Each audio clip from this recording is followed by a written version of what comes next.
మొన్న జగన్, నిన్న శిల్పా చక్రపాణి రెడ్డి, ఇప్పుడు రోజా. నంద్యాల ఉప ఎన్నికల పోలింగ్ దగ్గర పడుతున్న కొద్దీ వైసీపీ నేతలు తమ నోటికి పంచెప్తున్నారు. తెలుగుదేశంపై ఇష్టారాజ్యంగా కామెంట్స్ చేస్తూ ఉప ఎన్నికను రక్తి కట్టిస్తున్నారు. ఇదే సమయంలో ప్రత్యర్థికి అనవసర అస్త్రాన్ని వారి చేతికి అందిస్తున్నారు. 2004 ఎన్నికల్లో 49,000 మెజారిటీ వచ్చింది.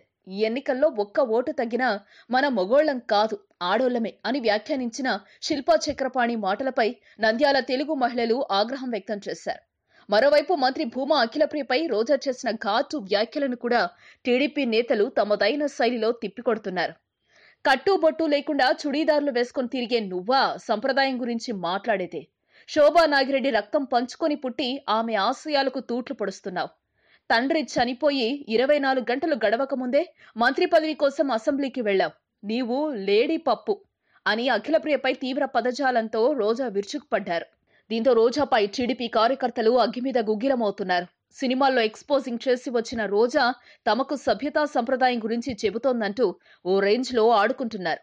గతంలో రోజా సినిమా ఫోటోలను ప్రదర్శిస్తూ సోషల్ మీడియాలో తెగ కామెంట్లు పెడుతున్నారు.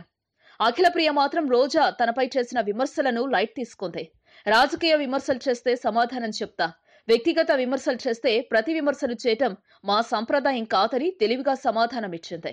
ఇదే సమయంలో ఇతర నేతలు మాత్రం విషయాన్ని అంత తేలిగ్గా వదిలేలా కనిపించడం లేదు. జబర్దస్త్ ప్రోగ్రాం కు జడ్జిగా ఉంటూ మహిళలు సిగ్గుపడేలా కామెంట్ చేయటం సిగ్గుచేటని దుమ్మెత్తిపోస్తున్నారు. మొత్తానికి రోజా చేసిన వ్యాఖ్యలను ఆసరాగా తీసుకుని టీడీపీ కార్యకర్తలు ఆమె గతాన్ని తవ్వే పనిలో ఉన్నారు. ఈ వీడియో మీకు నచ్చితే ఓ లైక్ కొట్టండి, మీ ఫ్రెండ్స్ కు షేర్ చేయండి. ఇలాంటి డిఫరెంట్ వీడియోలను మరిన్ని చూడాలనుకుంటే మా యూట్యూబ్ ఛానల్ ను సబ్స్క్రైబ్ చేయడం మాత్రం మరవకండి.